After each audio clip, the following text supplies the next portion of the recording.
అందరూ ముగ్గురు సహస్రాలతో దీపానికి నమస్కారం చేయాలి. దసరి సీతక్క గారికి రావాలి వాయిస్ ముగ్గురు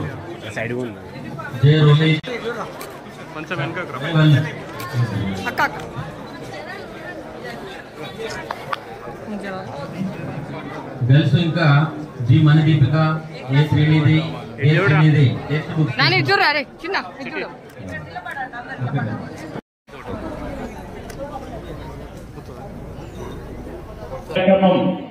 పేదింటి సొంత కళ సొంతింటి కళ పేదలలో సొంతింటిలో మధ్యలో మాన్యవర్యులు గౌరవ మన రాష్ట్ర మంత్రివర్యులు గురువు నిన్నటువంటి శ్రీ సంపదరావు గారిని మన తెలుగులో అందజేయాల్సి కోరుతున్నాం.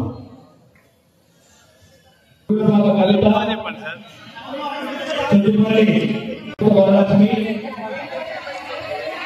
దేవుని రంగి స్వరూప పత్రాలు తీసుకున్నారో వాళ్ళ న్యాయస్థితిగా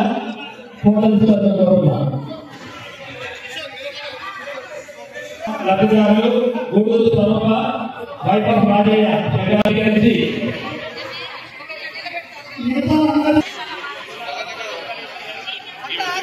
మళ్ళీ ఒకసారి थोड़ा पीछे अन्ना नी चाहिए आता अन्ना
మరి నిన్నటి నుంచి ఇందిరమ్మ ఇళ్ల పట్టాల పంపిణీ కార్యక్రమాన్ని ప్రారంభించడం జరిగింది. గౌరవనీయులు ముఖ్యమంత్రి రేవంత్ రెడ్డి గారు మన ట్రైబల్ ఏరియాలో అదనంగా ఐటీడీఏలకు ఇల్లులు ఇవ్వడం తోటి కొంత పేదలకు మరి దళిత గిరిజన బహుజన మైనార్టీ పేద వర్గాలకు 5,000 మందికి 10 మండలాల్లో ఇల్లుల పంపిణీ కార్యక్రమాన్ని నిన్న పొంగులేటి శ్రీనివాసరెడ్డి గారు గౌరవ మంత్రి గారి సమక్షంలోనే ములుగులో చేయడం జరిగింది. ఈ రోజు మరి ఏజెన్సీ ప్రాంతమైనటువంటి ఏటు నాగారం కన్నాయగూడెం మంగపేట మండలాల ప్రజలకు మహిళలతో ఈ రోజు ఇంటరాక్ట్ అయ్యి మరి అందరూ కూడా తొందరగా ఇల్లులు కట్టుకోవాలని వారికి ఒక అవేర్నెస్ లాగా చేయడం జరిగింది. రేపు పాకాల కొత్తగూడ గంగారం మండలంలో మరి అక్కడ 900 మందికి ఇల్లులు ఇవ్వడం జరిగింది 2 మండలాల్లో. వాళ్ళతో కూడా ఇంటరాక్షన్ పెడతాం. ముఖ్యంగా చాలా మంది ఇల్లులు కావాలనేటువంటి బాధ ఉంది. ఎందుకంటే 10 సంవత్సరాలు ఇల్లులు రాక అట్లనే ఉంది. నిజంగా బీఆర్ఎస్ వాళ్ళు ఇవాళ రకరకాల అలిగేషన్స్ చేస్తా ఉన్నారు. కానీ 10 ఏళ్ల సంవత్సరానికి నియోజకవర్గానికి 1,000 ఇల్లులు ఇచ్చినా ఈరోజు 10,000 ఇల్లులు వచ్చేది. కానీ ఈ రోజు మేము ఏకకాలంలో 5,000 ఇల్లులు తీసుకొస్తే కూడా మరి కొంత కావాలని నెగిటివ్ చేస్తున్నారు. ఎవరైనా తప్పులు చేసినా లేదా అనర్హులకు వచ్చినా తప్పకుండా కంప్లైంట్ ఇవ్వండి ఎంపీడీఓ గారి దగ్గర, లేదా మా ఆఫీసులన్నీ ఇవ్వండి, లేదా కలెక్టర్ గారికి ఇవ్వండి, వాళ్ళని తొలగిస్తాం, అర్హులకు పెడతాం. కానీ అంతిమంగా ఇక్కడ 20,000 మంది అప్లికేషన్లు పెట్టుకున్నారు. మనం ఇప్పుడు ఇచ్చేది 5,000 మంది. ఎట్లా 15,000 మందికి ఇంకా పెండింగ్ ఉంది. అది దశల వారీగా మళ్ళీ నెక్స్ట్ విడతలో కూడా మళ్ళీ 5-6 వేల మందికి వచ్చేటట్టుగా నేను కృషి చేస్తానని కూడా చెప్తున్నా. ఆ తర్వాత ఇంకొక 5,000 మందికి ఇట్లా ఇంకా 2-3 దఫాలుగా మనకు వస్తాయి. కాబట్టి ప్రజలు కూడా ఓపికతో సమయంతో 10 ఏళ్ళు ఇల్లులు రాకున్నా ఓపిక పెట్టారు. ఇప్పుడు ఇస్తున్నాం. ఇస్తా ఉంటే మరి ఒకటేసారి అందరికి 1,000 మందికి రావాలంటే ఆడ బిల్లులు కూడా కష్టమవుతుంది. ఇప్పుడు ప్రభుత్వం దాదాపుగా 20,000 కోట్ల రూపాయలు 4.5 లక్షల ఇండ్లకు కేటాయించి స్పెషల్గా వారం బిల్లులు వేస్తా ఉన్నారు. కాబట్టి ప్రజలందరూ కూడా ఇల్లులు కట్టుకోవాలని మనస్ఫూర్తిగా కోరుకుంటూ అందరికీ శుభాకాంక్షలు. తప్పకుండా ఈ నియోజకవర్గంలో పేద వాళ్ళ కళ నెరవేర్చాలనేదే సీఎం రేవంత్ రెడ్డి గారి యొక్క కళ, మా కళ, అందరి కళ.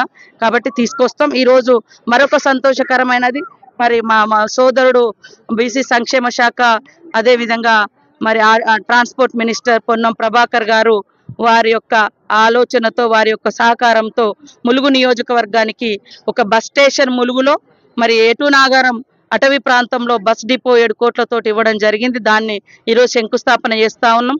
చాలా రోజుల నుంచి పని మొదలు పెట్టించినాం. కొన్ని అనివార్య కారణాల రీత్యా మంత్రి గారు రాలేకపోయినరు. కాబట్టి అదే కాకుండా ఏటూ నాగారంలో తొందరలోనే కూరగాయల మార్కెట్ కూడా మంచి కూరగాయల మార్కెట్ను కూడా ఏర్పాటు చేస్తాం. పెద్ద సెంటరు, మరి పేదలు ఎక్కువ ఉండేటువంటి ప్రాంతం కాబట్టి అందరికీ కూరగాయల వసతి కూడా, ఎందుకంటే ఇండ్ల ముంగట కూడా పెరళ్ళు కూడా పెంచుకోవడానికి జాగాలు లేవు, ఇట్లాంటి ఇబ్బందులు ఉన్నాయి. కాబట్టి కూరగాయల మార్కెట్ను కానీ ఇప్పటికే సెంట్రల్ లైటింగ్ అవన్నీ పెట్టినాం. కరకట్ట పనులు కూడా మంగపేట దగ్గర మొదలు పెట్టడం జరిగింది. ఇంకా మిగతా వర్కులు కూడా తొందరలో చేస్తాం. దాదాపుగా సీసీ రోడ్లు కూడా మన ఎస్సీ డెవలప్మెంట్ నుంచి 6 కోట్ల వరకు ఈ మండలంలో ఇచ్చి ప్రతి దళిత వార్డులలో సీసీ రోడ్లు కూడా వచ్చినాయి. ఇప్పుడు నెక్స్ట్ మరి ఎస్టీ డిపార్ట్మెంట్ నుంచి కూడా ట్రైబల్ వెల్ఫేర్ డిపార్ట్మెంట్ నుంచి కూడా మిగతా రోడ్లన్నీ కూడా శాంక్షన్ చేసుకొని ఏజెన్సీ గ్రామాలలో మారుమూల అటవీ ప్రాంతాల్లో రోడ్ల ప్రాబ్లం లేకుండా ఇల్లుల ప్రాబ్లం లేకుండా చేయాలనేది మా కళ. మీ అందరి సహకారంతో మన వెనుకబడ్డ అటవీ ప్రాంతాన్ని అభివృద్ధి చేసుకుందామని అందరి సహాయ సహకారాలు అందించాలని మనస్ఫూర్తిగా కోరుకుంటాం.